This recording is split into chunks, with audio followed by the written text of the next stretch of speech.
13 June 2024 আৰু আমাৰ প্ৰথম টপিক হ'ল waste management issue in Guwahati. টপিকটো হ'ল the need of behavioural intervention in Guwahati's waste management. তো ৰিচেণ্টলি কি দেখা পোৱা গৈছে, due to throwing away of plastic bottles, household solid waste etcetera, these are clogging the drains. Okay, আৰু সেইটো কাৰণে কি হৈছে, আৰ্বান ফ্লাডৰ সময়ত আমাৰ নলাবোৰ ভৰি যায় আৰু ফ্লেছ ফ্লাড বহুত সহজে আমাৰ ইয়াতে হৈ আছে, গুৱাহাটীত হৈ আছে। ঠিক আছে, তো due to those lack of knowledge বা লেক অফ এৱেৰনেছ বা lack of strong punishment etc., the drains are getting clogged again and again and making it difficult for the various departments to unclog it and clear the drainage for during the rainy season. Now Guwahati is surrounded by 18 hills and had a significant expanse of water bodies which is interconnected and linked to Brahmaputra river, forming a natural drainage system. So it is called as a bowl city because চাৰিওফালে কি আছে, hills আছে। বৰষুণৰ সময়ত গোটেইখিনি আমাৰ কি আহে, চিল্ট আৰু ৱাটাৰ নামি আহে। নামি হোৱাৰ কাৰণে কি হয়, ইয়াতে propensity of urban flood is very high. Okay, now as per data, except for 70 kilometers of drains built between 1973 and 1997, no other extensive planned drainage network exists in Guwahati metropolitan area. Okay, as per CWW or Council of Energy, Environment and Water, in its National Climate Vulnerability Index, confirmed that the landscape disruption due to urbanism has impacted this issue of urban flood. Okay, and exacerbated the issue in the recent times. As per data, there is decrease of vegetation from 61% to only 28.7%, and water body from 11.9% to 8.1%, creating both lesser forest cover and lesser water reserve. Okay, আৰু সেইটো কাৰণে আমাৰ ইয়াতে এতিয়া লাহে লাহে water ষ্ট্ৰেছো আছে, আমাৰ ইয়াতে ফ্লাড প্ৰব্লেমো আছে। আমাৰ ইয়াতে কি হয়, আৰ্বান হিট আইলেণ্ডৰ ইছ্যু আমাৰ আৰম্ভ হৈছে। 2022 গভৰ্ণমেণ্টে ইনিচিয়েট কৰিছিলে mission flood free Guwahati, a collaborative effort between GMDA, GMC, Public Water Department and Water Resource Department. Okay, to desilt river, maintain feeder rivers, construct new drains, enhance road infrastructure, enforce rainwater management structure, etc. So although many steps have been taken, এতিয়াও কিন্তু আমাৰ গোটেইখিনি 100% address হোৱা নাই। Okay, now as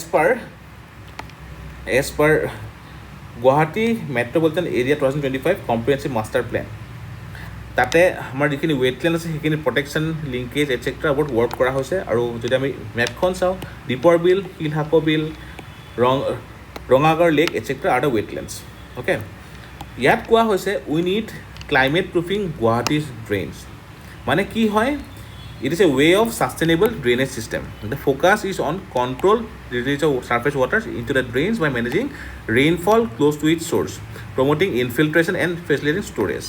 তো কি হ'ব আমাৰ, যদি আমি এই ৰেইনফলটো চ'ৰ্চৰ ওচৰতেই, মানে য'ত ৰেইনফল নামিছে, য'ত প্ৰেচিপিটেশ্যন হৈছে তাৰ ওচৰতে আমি এড্ৰেছ ট্ৰাই কৰোঁ, দেন কি হ'ব, তাতে যিখিনি একুৱাফায়াৰ আছে সেইখিনি ৰিজেনেৰেট হ'বৰ কাৰণে চান্সটো পাব। তো তাৰ পৰা ষ্ট'ৰেজটোও ভাল হ'ব, right. This helps to drain the water in manageable batches. Next, Mission Flood Free Assam under GMD has taken many projects, including development of Silsako Bill to increase its stormwater retention capacity, dredging for desiltation and cleaning of drains, including Bondajan, Pamohi, Borkholai Bill, and NH37. Similar efforts are done by Public Water Department in the Bhorlu River. So গভৰ্ণমেণ্টে ইয়াৰ ওপৰত work কৰি আছে, but definitely there is need of behavioural intervention. Otherwise what happen, there is scarcity of manpower during the rainy season.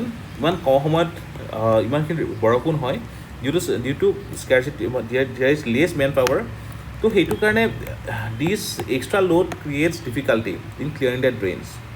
Okay, তো GS4 কাৰণে important হ'ব পাৰে the need of behavioural change, right, to address Guwahati's waste management, important for Main's perspective. Next to Dr. Bangshi Baruah, he was a famous doctor and pioneer in the field of medical education in the state. You can use the example, okay, in GS5 paper and also in GS4 paper. Okay, so only to kind of include course, you can go through these articles, you can download the PDF later.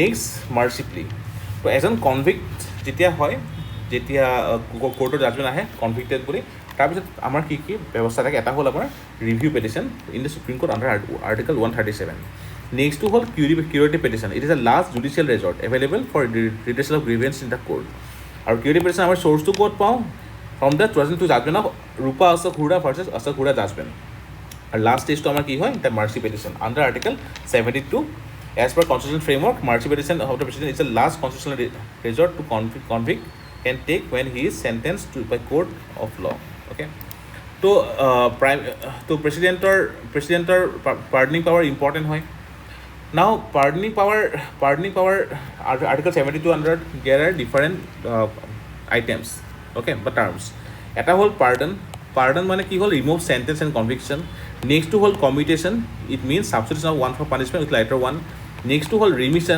ৰিমিশ্যন মানে কি হয় reducing the period of sentence with changing its character এটা হ'ল respite মানে lesser sentence in place of original one due to some special fact ছাচ as disability এটা হ'ল reprieve মানে stay of education of a sentence for a temporary period তো pardon কমিউটেশ্যন ৰিমিশ্যন ৰেছপাইট and ৰিপ্ৰাইভ না ইয়াৰ প্ৰচিডিউৰটো কি হয় আৰ্টিকল 72 আণ্ডাৰত যেতিয়া মাৰ্চি পেটিশ্যন ফাইল কৰে the petition is sent to ministry of home affairs okay for consideration so after consideration and consultation with the state government home affairs recommendation made by home ministry and the petition sent back to the president okay now why pardoning power because of the mainly two reason eta whole keeping door open for judicial correction by correcting any judicial error second to whole afford relief from a sentence which president regards as unduly harsh okay so jodi ami sao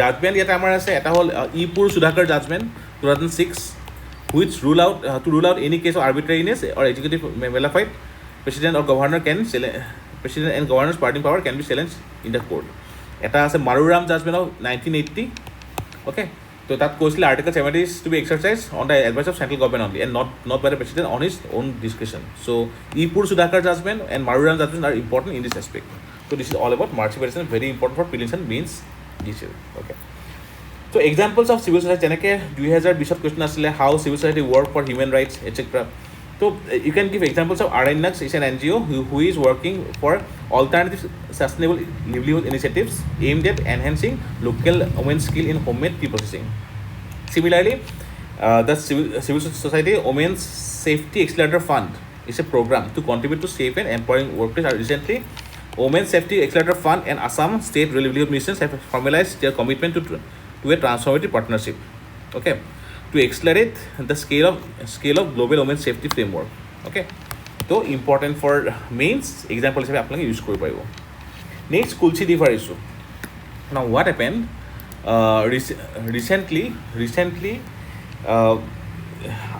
Kulsi River is in the news for various reasons এটা হ'ল bridges on Kulsi sound death knell to the river dolphin now river dolphin কি হয় river dolphin is a freshwater species okay found in Ganga Brahmaputra Meghna আৰু লগতে Karnafuli Sangu river system of Nepal India and Bangladesh okay so it is IUCN endangered wildlife protection act schedule 1 of the and CITES appendix 1 of the okay now Kulsi river is a habitat of endangered Ganges river dolphin but due to illegal sand mining আৰু construction of bridges which are altering the water flow it is posing a serious threat Kulsi river is composed of three rivers Kri Krishniya and Umchiri originated from West Khasi Hill okay now 2014 important hoy for GS3 and GS5 a potential hydropower generation for Kulsi basin is studied using system analysis technique aru etu jointly kori ase Brahmaputra board Central Water Commission and Government of Assam for hydropower generation proposed to construct concrete dam across the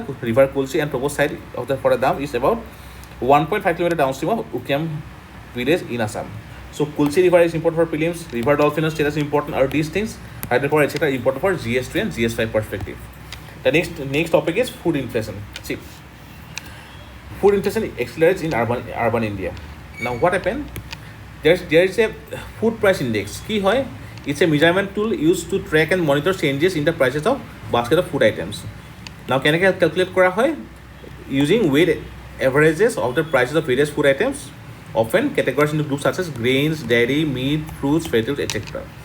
WPI food index আন্ডাৰত কি হয় it focuses on tracking changes in the prices of the food items at the wholesale level. CPI কি কৰা হয় the food price index reflects changes in the retail level. Prelims কাৰণে important also for mains consumer food price indices. The consumer food price index is a released by CSO, is a part of CPI. Okay, it covers food products consumed by specific population groups in rural, urban, and combined areas. Okay, BSR is 2012. Our international level of Food and Agriculture Organization (FAO) of UN releases the FAO Food Price Index, which is a measure of monthly changes of international prices of a basket of food commodities. So, food inflation মানে কি হয় definitely rise of food prices over a period of time. আমি কি step ল'ব লগা হয় recently আমি পঢ়িছিলোঁ যোৱাকালি যে ষ্টেট গভৰ্ণমেণ্টে DC under task force constitute কৰিছে to address the issue right ইয়াৰ বাহিৰে we need to study WPI, CPI, IIP and PMI. What you guys need to do is ঘৰত আপোনালোকে ইয়াৰ এখন চাৰ্ট বনাই ল'ব make a comparative studies WPI wholesale price index CPI consumer price index IIP index of industrial production আৰু PMI purchasing manager index কোনে দিয়ে সেইখিনি ইম্পৰ্টেণ্ট হয় কিহৰ মিটাৰ আছে সেইখিনি ইম্পৰ্টেণ্ট হয় কি টেক্স ইনক্লুড কৰে আৰু ফুডৰ কিমান পাৰ্চেণ্ট ফিউৱেল কিমান পাৰ্চেণ্ট সেইখিনি ইম্পৰ্টেণ্ট হয় this is I have given a snapshot from the Lucent IAS economy note. You can make your own one by completing this chart. Very important for prelims perspective আৰু these indices are important for mains perspective. Next, mines and minerals revenue. Assam earns 3,792.76 crore revenue from mines and minerals. Okay. তো ইয়াৰে মেক্সিমামখিনি ক'ৰ পৰা আহিছে মেক্সিমামখিনি আহিছে অইলৰ পৰা বা ক্ৰুড অইলৰ পৰা 3,240.23 crore আৰু তাৰ ভিতৰত হাই কণ্ট্ৰিবিউশ্যন আছিলে অইল ইণ্ডিয়া লিমিটেডৰ next 510 crore from natural gas 17 crore from coal 8 crore from limestone etc.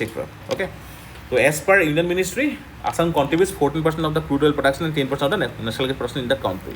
These data is important for prelims and these data is very important for mains perspective. যদি mains আপোনালোকৰ mines minerals about question আহে বা আপোনাৰ industry about question আহে you can back your answer along with this data.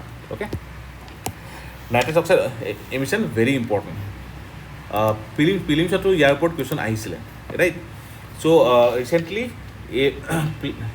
planet warming nitrous oxide emissions grew by 40% in the last 40 years. Report to কাৰ হয় global carbon project. Okay, global carbon project very important for prelims UPSC কাৰণে important হয় already আমাৰ আহিছে question nitrous oxide ওপৰত it's a commonly known as laughing gas. Okay, support combustion application ক'ত থাকে dentist and medical field, then propellant in food aerosols, enhance engine performance in the automotive industry etc. So increasing greenhouse gas has already raised the Earth's average surface temperature by 1.15 degree compared to 1850 to 1900 level. Grow is a 40% in the last 40 years and China is the largest emitter, second is India, third is US. Important for prelims perspective. Our main source ki hai agriculture industry, burning of forest, agriculture waste etc. So these all are important for prelims and mains perspective. Next is PM 𝐓𝐵 Sewa. It's a scheme where 10,000 𝐓𝐵s will be deployed across the cities in the country. Northeastern Guwahati, Imphal, Shillong, Kohima, Aizawl, Itanagar, Agartala, Gangtok একেখন select কৰা হৈছে. Scheme will support for 10 years on PPP model, public private partnership model আৰু green urban mobility initiative funded segment. Green urban mobility initiative project আছে for complementing bus services demonstrating reduction in greenhouse gas emissions in the urban area. Okay, also important is national common mobility card based automatic fare collection. Key hoy one card will give indicated access to the commuters wherever they travel, whichever transport they take. Either corporate isle found Nandan Nilekhani committee by RBI. Okay, so it is a automatic fare collection system. Will turn the smartphones into an interoperable transport card that commuters can use eventually to pay for metro, bus, suburban railway services etc. Okay, police are kind of important. Patriot missile, which stands for phase array tracking radar for intercept on target. Okay, it's a theater wide surface air to air defense system. Prelims are kind of mainly important one. So NAP underout. Now NAP underout NAP যিখিনি implementation আছে তাৰে underout আমি ইয়াত কিছুমান historical analysis অনা হৈছে. For example development of Indian education system started from charter act 1830 যেতিয়া 1 লাখ টকা স্কলাৰশ্বিপ দিয়া হৈছিলে. After that Macaulay's Manage of 1835, Wood Street Space 1854, Hunter Commission 1881, Rayleigh Commission 1902, and University Act 1904, Gokhale Bill, Education Policy 1913, Settler Commission, Hartog Committee, Sergeant Plan, Warda Scheme, Radhakrishnan Commission, Kothari Commission, এতিয়া হ'ল new education policy of 1986 RT আৰু নতুনকৈ NEP 2020 okay. So in this article various genesis and the history such as the genesis of initially আমাৰ start কৰ পৰা হ'ল আমাৰ হ'ল 1830 Act পৰা যেতিয়া য'ত for the first time 1 lakh rupees square feet এটা ধাৰ্য কৰা হৈছিলে okay. After that British Governor General Lord William Bentinck under the chairmanship of Thomas Babington Macaulay he introduced British education policy in India, which is known as the Macaulay Minute, okay, which introduced English education system in India and created a group within the Indian society which are often referred to as Macaulay's children, okay. After that, British education policy in 1835, তাৰ পিছত আমাৰ কি আহিলে Wood Street Space 1854, which is known as the Magna Carta of Indian education system. After that, various commission brought in different policies আৰু লাহে লাহে আমাৰ grow হৈ starting from around 1964 Kothari Commission recommendation আমাৰ কি আহিলে education আমাৰ develop start কৰিলে. Now it's a subject in concurrent list from 1976 আৰু এতিয়া আমাৰ NEP under the new system is 5+3+3+4 system, okay. আৰু লগতে from 3-year UG to 4-year undergraduate degree, from 2-year PG to 1-year PG, these are some of the reforms. Recently, yesterday only there was another reform যে এতিয়াৰ পৰা আমাৰ কি হ'ব biannually আমাৰ কোৰ্সটো আৰম্ভ হ'ব আগতে only জুলাই বা এইখিনি আৰম্ভ হৈছিল এতিয়া জুলাই বা জানুৱাৰী দুবাৰকৈ বছৰত এডমিশ্যন হ'ব okay. These are 13 reforms which are being implemented. অসমৰ ক্ষেত্ৰত যদি চাবলৈ চাওঁ অসমত বহুতখিনি ৰিফৰ্ম অলৰেডি অনা হৈছে স্কুলৰ ক্ষেত্ৰত let's say one example is school rule book য'ত টিচাৰ পেৰেণ্টছৰ ইণ্টাৰেকশ্যন. After that, শিক্ষা ক্ষেত্ৰৰ through the students attendance, then the teacher management, etc. These are certain reforms government has brought in. Very important for mains perspective, and these committees are important for prelims perspective. So next topic is paddy procurement in Assam. So government in Assam in December said that initiative to procure paddy at a minimum support price, which led to procurement of total 6 lakh metric tons of crop from as many as 60,000 farmers, okay.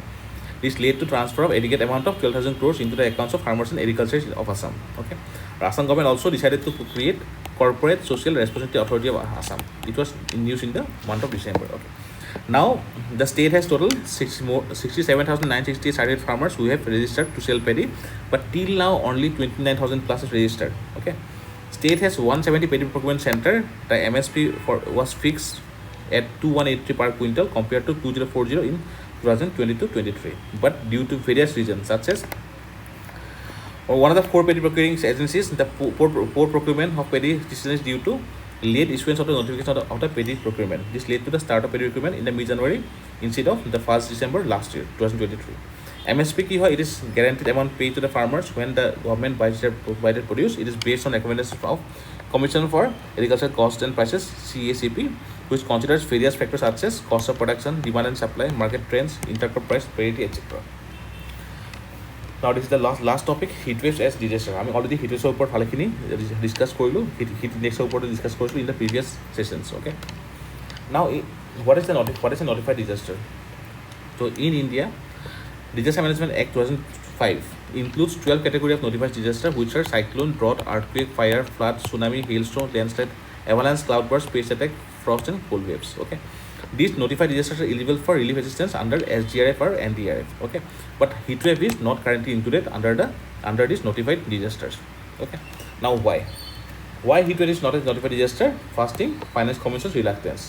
The state has put their demand in the previous 3 Finance Commission, but 15 Finance Commission, whose recommendations are currently being applied, said that existing list of notified disasters covers the needs of the states to a large extent and did not find merit to the request of the heat wave to include the heat wave, okay. But it endorsed enabling provision created by the preceding commission that allowed states to utilize at least a part of SGRF up to 10% for local disasters such as lightning, heat waves, etc. Okay. Under this new enabling provision, at least 4 states, Haryana, Uttar Pradesh, Kerala and Odisha have added heat waves as a local disaster. Next to all practical difficulties, potentially huge financial implications for the government. Okay. Next, problem of attributing heat wave dates. In most cases, heat itself doesn't claim lives. That is on pre-existing condition থাকে. And there are some certain regions such as heat-related illness and deaths have widespread in many parts of northern, eastern, and central India for a long time. But the heat waves were not considered as a disaster when Act was created in the year 2005. Okay. So এইখিনি এখন amend কৰিব লাগিব. And states currently, the reason for this was heat waves were not actually uncommon occurrence throughout the summer, but rather a regular occurrence আগৰ পৰাই আছিলে. So these are certain reasons why heat wave is not notified as a disaster till now. Okay.